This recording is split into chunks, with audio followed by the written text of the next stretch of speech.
जय हिंद साथियों, लेखपाल सीरीज में आप सभी का स्वागत है। अब हम सॉल्व पेपर पर फोकस करते हैं। पहला क्वेश्चन है, भारत दस्तक है तो भारत का जो एरिया है वो किस अक्षांश से किस अक्षांश के बीच फैला हुआ है। तो ये फैला हुआ है 37। भारत का जो अक्षांश है वो फैला है, भारत मुख्य भूमि का विस्तार उत्तर पूर्वी गोलार्ध। भारत उत्तर पूर्वी गोलार्ध में स्थित 8 उत्तर से 37 उत्तरी अक्षांश, 67 से 97 पूर्वी देशांतर के मध्य है। कर्क रेखा भारत के बीचों बीच से होकर गुजरती है। ये इसका आपको याद करना पड़ेगा। ये इसका विस्तार पूछ लिया जाता है और याद करना पड़ेगा, बेहद ज़रूरी है। सिक्किम से होकर गुजरने वाला अक्षांश निम्नलिखित में से किस एक से होकर गुजरता है। राजस्थान से गुजरता है। जो अक्षांश सिक्किम से गुजरेगा वो कहाँ से गुजरेगा? राजस्थान में। जिस जिले में 70 अंश पूर्वी देशांतर रेखा गुजरती है वह कौन है? जैसलमेर है। अगले देखो, कर्क रेखा भारत के कहाँ कहाँ से होकर गुजरती है।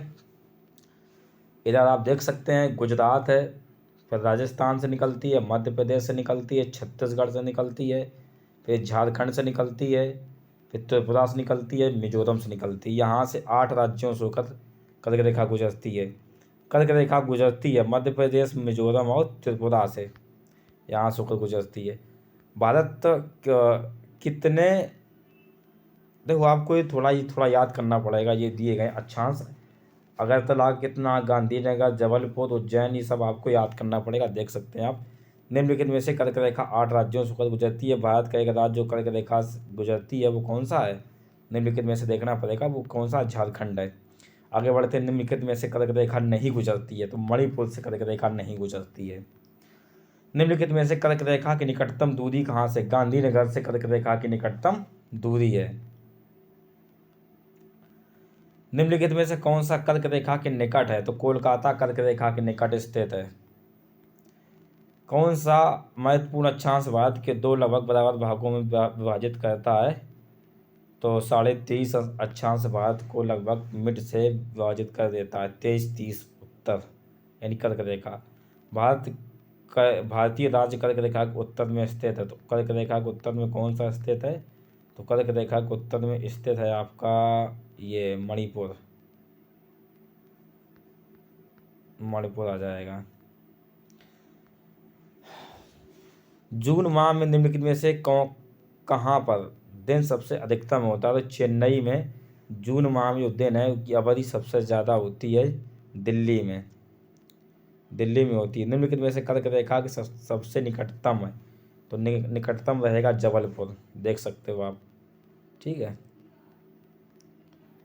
निम्नलिखित में से भारतीय नदियों में कर्क रेखा को 2 बार काटती है। तो माही नदी भारत में कर्क रेखा को 2 बार काटती है, माही नदी। जबलपुर की देशांतर रेखा इंदौर और भोपाल की देशांतर रेखा के समीप के बीच में है। तो पहला जो ऑप्शन है वो गलत हो जाएगा। औरंगाबाद का अक्षांश वडोदरा और पुणे के अक्षांश के बीच है। बेंगलुरु का स्थिति चेन्नई की तुलना में अधिकतम है। निम्नलिखित में से कौन सा शहर भारतीय मानक समय IST देशांतर के निकटतम है? वो रीवा है जी, इसको ध्यान रखना। भारतीय मानक समय के अनुसार पूर्वा 10 बजे हैं तो 92 पूर्वी देशांतर में शिलांग की स्थिति क्या होगी? देखो इसको निकालने के लिए क्या करेंगे, जैसे 92 पूर्वी है तो उसमें आप क्या करोगे कि 82.5 डिग्री जो हमारा मानक समय है 82.5 डिग्री, उसको जो है आप घटा दोगे। तो यहाँ इसको जब घटाओगे तो यहाँ से 9.5 बचेगा। इसमें 4 का मल्टीपल करना है। मल्टीपल 4 का इसलिए करना है कि एक देशांतर में 4 मिनट होता है। कितना? 4 मिनट होता है। इसलिए ये जो है करोगे तो आ जाएगा 38 यानी 10:38। भारतीय मानक समय यामोत्तर पर मध्याह्न है 120 पूर्वी देशांतर पर स्थानीय समय क्या होगा? तो वही है, आपको जैसे पिछले बार निकाला था 120 है, आपको 120 में 82.5 घटा देंगे। 82.5 जब घटा देंगे तो निकलेगा 37-30 और 37-30 में 4 का मल्टीपल कर लेंगे तो 150 मिनट हो जाएगा। 150 मिनट का मतलब होता है 2 घंटा 30 मिनट होता है। तो 2 घंटा 30 मिनट बढ़ा दिया जाएगा। तो मध्याह्न है, इसका मतलब 12 बजे हैं, तो 12 बजे से 2 घंटा 30 मिनट यानी 2:30 बजे, यानी 12:14 ये रहेगा आपका। भारतीय मानक समय यमोत्तर नहीं गुजरती है। महाराष्ट्र से भाई साहब बिल्कुल नहीं गुजरती। आपको देख लेना कहाँ कहाँ से गुजरती है। उत्तर प्रदेश, मध्य प्रदेश, छत्तीसगढ़, उड़ीसा, आंध्र प्रदेश से गुजरती है, कि महाराष्ट्र से नहीं गुजरती है। तेलंगाना से भी नहीं गुजरती है।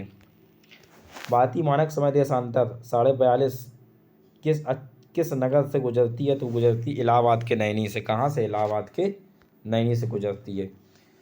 निम्नलिखित देशांतर में कौन सा देशांतरों में से कौन सा भारत में प्रमाणिक माध्याह्न रेखा है? तो 82.5 डिग्री प्रमाणित माध्याह्न रेखा है। भारतीय मानक समय निम्नलिखित में से किसके समीप ले जाता है? तो नैनी, इलाहाबाद नैनी के समीप ले जाता है। भारतीय मानक समय IST ग्रीनविच GMT के बीच अंतर पाया जाता है। 5.5 घंटे का अंतर पाया जाता है। कितने का? 5.5 घंटे का अंतर पाया जाता है। अरुणाचल प्रदेश के तुरप में सूर्योदय 5 बजे IST, तो गुजरात के कंडला, देखो भाई क्या ना 2 घंटे का अंतर होता है। अगर 5 बजा है तो गुजरात के कांडला में 7 बज जाएगा, यानी 2 घंटे का अंतर रहता है। तो अगर 5 बजा है तो कितना बज जाएगा? 7 बज जाएगा बस। निम्नलिखित में से कौन सा शहर दिल्ली के सबसे समीप देशांतर में है? तो सबसे दिल्ली के समीप देशांतर बेंगलुरु है। देखो ये मैप में आप देख सकते हो, उत्तरी बिंदु, पूर्वी बिंदु, पश्चिमी बिंदु मुख्य भूमि से है, लेकिन दक्षिणी बिंदु आएगा इंदिरा पॉइंट। लेकिन मुख्य भूमि से पूछेगा तो कन्याकुमारी रहेगा। ठीक है, ये आप देख सकते हो उसको। पश्चिमी में है गुहार मोती गुजरात का, किबिथू अरुणाचल प्रदेश का, उत्तरी में इंदिरा कॉल लद्दाख में है ये। भारत का सुदूर दक्षिणी बिंदु है इंदिरा पॉइंट। भारत का दक्षिणतम बिंदु है बड़ा निकोबार।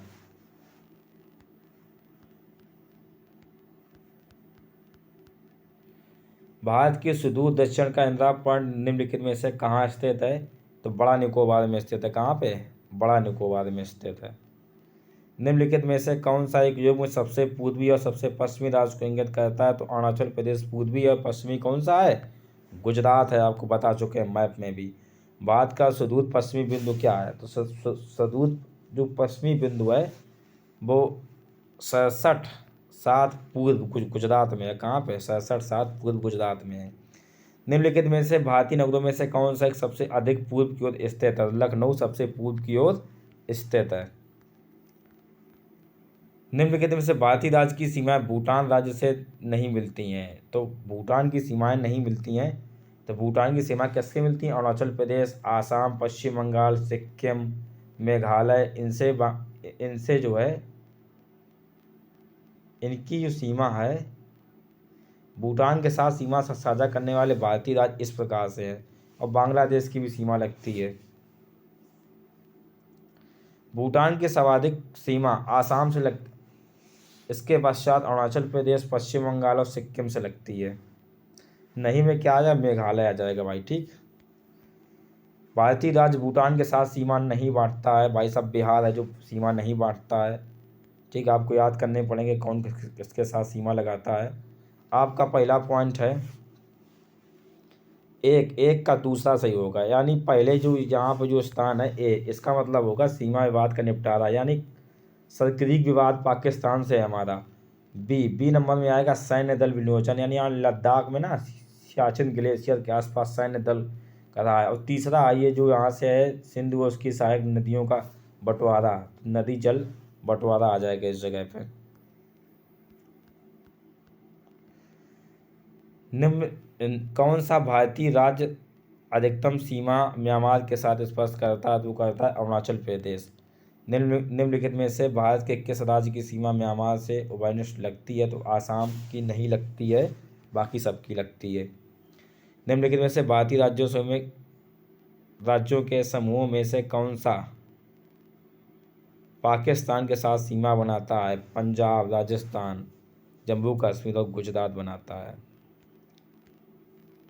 नेपाल के पड़ोसी भारतीय राज्यों का युग्म है सिक्किम और बिहार। निम्नलिखित में से भारत के साथ सबसे लंबी स्थलीय सीमा साझा करता है बांग्लादेश। 4096.7 किलोमीटर की सीमा साझा करता है। भारत पाकिस्तान के बीच सीमा का निर्धारण किया था सब रेडक्लिफ ने किया था। रेडक्लिफ रेखा के नाम से जाना जाता। डूरंड लाइन किसके साथ सीमा का निर्धारण करती है? तो अफगानिस्तान के साथ। भारत पाकिस्तान के मध्य सीमा का एग्जाम्पल है अध्यारोपित सीमा। भारत और पाकिस्तान के बीच जो सीमा का निर्धारण है वो क्या है? अध्यारोपित सीमा है। कौन से देशों को मैकमोहन रेखा विभाजित करती है? तो भारत और चीन के बीच की रेखा है उसको क्या बोलेंगे? मैकमोहन रेखा हो जाएगी। आगे बढ़ते हैं। भारत और चीन के बीच सीमा को क्या कहा जाता है? मैकमोहन रेखा कहा जाता है। निम्नलिखित में से भारत और चीन के उत्तर पूर्वी सीमा का सीमांकन कौन करता है? तो वो करता है मैकमोहन। मैकमोहन रेखा किनके बीच है? भारत और चीन के बीच। किसके द्वारा भारत और श्रीलंका अलग होता है? पाक जल डमरू मध्य के द्वारा अलग होता है। भारत और पाकिस्तान के बीच सीमा का निर्धारण रेडक्लिफ द्वारा किया जाता है। रेडक्लिफ रेखा को कहा जाता है भारत और पाकिस्तान के बीच सीमा का निर्धारण। डूरंड लाइन किसके साथ सीमा का निर्धारण करती है? तो अफगानिस्तान के साथ। भारत और पाकिस्तान के मध्य सीमा का एक एग्जाम्पल है अध्यारोपित सीमा है। कैसी? अध्यारोपित सीमा है भारत और पाकिस्तान के बीच। निम्नलिखित में से मैकमोहन रेखा भारत और चीन के बीच।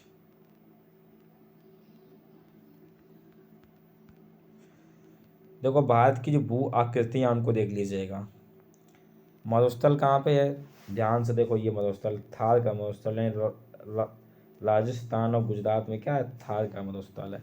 उत्तर का पर्वतीय प्रदेश आपका ये रहेगा। सिंधु गंगा का मैदान आपका ये रहेगा। पूर्वोत्तर हिमालय है, ये रहेगा पूर्वोत्तर हिमालय, इधर साइड का रहेगा। मध्य उच्च भूमि ये रहेगी। दक्कन का पठार, ये पूरा दक्कन का पठार कैसा? त्रिभुजाकार है। पूर्वी तटीय मैदान ये है, पश्चिमी तटीय मैदान ये है। इसके बाद अंडमान निकोबार द्वीप समूह आपका ये रहेगा। बिल्कुल देखो, देख लीजिएगा फिट पॉइंट से, पूरा एक एक देख लीजिएगा। क्वेश्चन पढ़ते हैं। उत्तरी उत्तर पूर्वी पर्वतमाला, उत्तरी भारत का मैदान, भारतीय मरुस्थल, प्रायद्वीपीय पठार, तटीय मैदान, द्वीप समूह। भारत के उपबंध चुंबकीय परिणामों में से संकेत मिलते हैं कि भारत भूतकाल से स्थलपिंड सरका है, उत्तर की ओर खिसक गया। यानी भारत का जो है पराचुंबकीय से ये संकेत मिले हैं कि भूतल है जो उत्तर को खिसक सा गया, हल्का सा खिसक गया उत्तर की तरफ।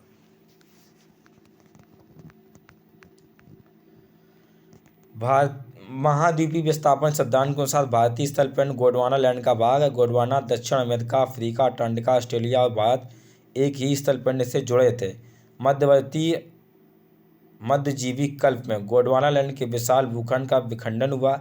भारतीय स्थल उत्तर पिंड की ओर विस्थापित हुआ है।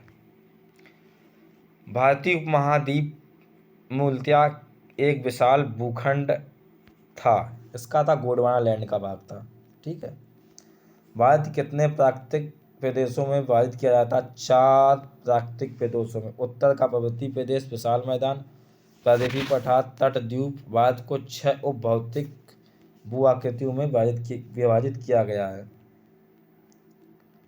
भारत के प्राकृतिक प्रदेशों में कितनी संख्या? 4 है। उत्तराखंड के किस राज्य में पाताल तोड़ कुएं पाए जाते हैं? तो तराई क्षेत्र में पाताल तोड़ कुएं पाए जाते हैं। भारत में भू आकारों की संरचना के संबंध में निम्नलिखित में से कौन सा कथन सही है? तो इस वीडियो को यहीं समाप्त करते हैं। जय हिंद।